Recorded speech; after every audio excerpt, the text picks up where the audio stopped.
Hey everyone, welcome to another episode of Let's Warp Off with Kevin. If you don't like it, frankly, you can go warp yourself. My name is Kevin. Today, we'll be talking about Star Trek Discovery, Season 2, Episode 9, Project Daedalus.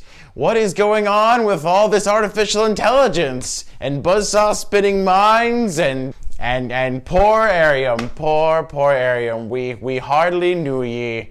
We'll have all this and more coming up, so stick around.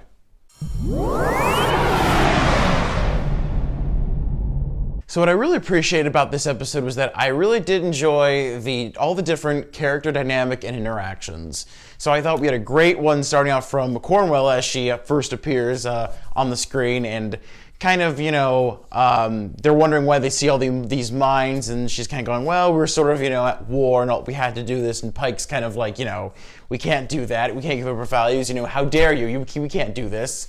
And then, Cornwell sort of responds back saying, hey, we had to make sure you were, out of the fight because you represent sort of the best of us. It was very kind of like a shocking, you weren't sure she was going to compliment him. So again, I thought that was a nice little character interaction that I really didn't see coming. So again, I thought that was a really nice little scene that I didn't expect it to play out. It did, and that was really good. And we also get to see, too, again, Spock and Burnham's continued exploration of their kind of relationship. So again, even though from last episode, Spock has been helped by the Telosians, but he's still very, again, down and out. I think still feels, at the pit of, rock bottom a bit. So I think that's why we sort of see him act kind of the way he does in this episode, still filled with some frustration and anger in him a little bit. And again, it's obvious you can tell they both, still care for each other, but things aren't really going well. And I really did love bringing out the three-dimensional chess and seeing Spock and Burnham kind of play against each other. And of course, Spock completely just shoves it off the table. And I thought it was a really good, great scene there. Is that when Spock sort of tells, Michael, hey, not everything is about you. You'd rather face, unimaginable grief than sort of deal with the reality. So I thought that was a really good, sort of maybe interesting point for a character there. I feel like, yeah, he may have really hit a nerve when he said that to Michael Burnham.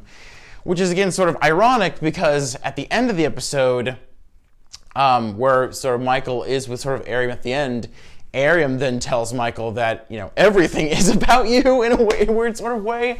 So that was kind of an interesting, kind of weird dynamic there. A little odd where Spock's like, no, everything's about you. And then Arium's kind of like, well, everything actually is about you, Michael. So again, I thought that was kind of interesting, funny. I didn't know if that was deliberate or not, but that's kind of how it seemed like it was to me. So when the Discovery was sort of going up against the station and sort of the mines were being attacked, they said they couldn't really, raise shields because they would sort of attract them.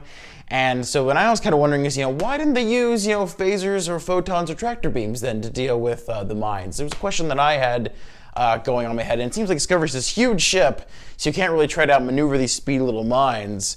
And I asked a couple folks at STSP sort of what they thought and sort of their, basically all their reactions. And Michener Underhill from STSP writes, I chalk it up to either avoiding a chain reaction that might damage the base, as they were kind of already not in the best graces, and they figured it was best not to go in, guns blazing on their own people. So I kind of liked that answer. I don't know if it was ever clearly defined in the episode, but I thought he gave a really good answer as to why, because again, they didn't want to worry about damaging anything, and again, there are already such terms with Section 31 stuff, so they're like, okay, we best, we kind of need to play this safe. So again, I thought that was a very good answer, so I just wanted to give a shout out to him and just appreciate his response on my question. So again, in this episode is about, even though the episode is called Project Daedalus, that didn't really get brought up truly till the very end of the episode. And what I think what the episode should have been called is, the robot lady is going to die and you're going to feel sad. I feel like that's really what the episode should have been called instead of Project Daedalus. Because that really was the focus of this episode. So for the first time, we're finally getting some character development with Arium and showing that she had a life beforehand, archiving her memories, and she's on the beach and all this stuff. It's very good and very, we're getting to learn more about her.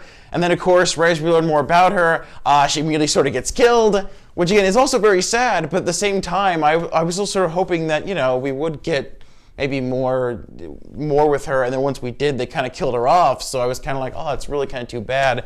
But I also think maybe it would have impacted maybe her death a bit more, too, if we learned more about her. So I thought that was something as well. Like, oh, maybe we should have given her a little more build-up and maybe kill her off at the end of the season or something, or maybe next season as opposed to, we're just putting the limelight on her now. Then they kind of, yank us away with the cane and pull her off stage. So that was one thing I was thinking about. Like, I wish they had a little more time to build up in characterization. So that's why her death, I think, was ultimately sad, but it did feel a little flat for me. But again, that's just sort of my views. I don't know what else you all people want to say about that, but yeah. So again, still a great episode, but I do think I wish she still had more time to really develop her, so we really get attached and really get to know her, I think, a little bit better. So again, in talking about more of this episode, Daedalus is a reference to the fact that he is, again, Icarus's father. They were both trapped in sort of the labyrinth maze to which Daedalus created. The king sort of put both of them in there, and they escape, of course, with flying, with wings on their back. And of course, his son Icarus, with the wings, gets too close to the sun, and then sort of gets shot off and kind of dies. And so that's kind of sort of where a little bit of their Daedalus comes from, a little bit with Greek mythology. And also, again, at the end of the episode too, Ariam sort of tells Michael that, this is all about you, basically. And which also further leads me to speculation saying that, again, that I really do think Michael Burnham is going to be the Red Angel for the season. I'm still very convinced by that. And also, too, the fact that one of the only angels to be named in the Bible, apparently, too, also is named Michael the Archangel, Michael as well.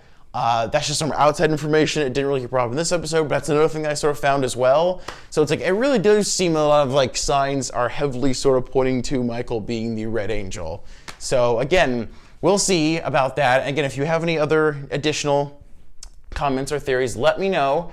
And as far as really the question of the day is concerned, do you think that Michael Burnham is the Red Angel? Or do you think, again, it could be somebody else instead? So again, feel sure to comment below. Let me know, have your thoughts about that. Again, overall, I thought this was, again, a pretty good episode, and I did enjoy it immensely.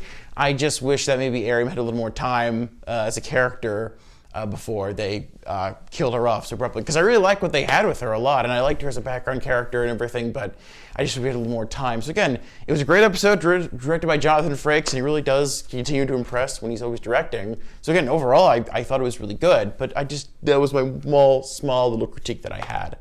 So again, be sure to please like, share, and subscribe to this video with all your fellow Trekkies. And again, I just want to say thank you all for those that are still watching and supporting and commenting and giving me a lot of great feedback. I really appreciate that a lot. So again, thank you guys for all of your help. You really make this worthwhile. So again, until next time, I will see you all again later. All right, take care. Bye-bye.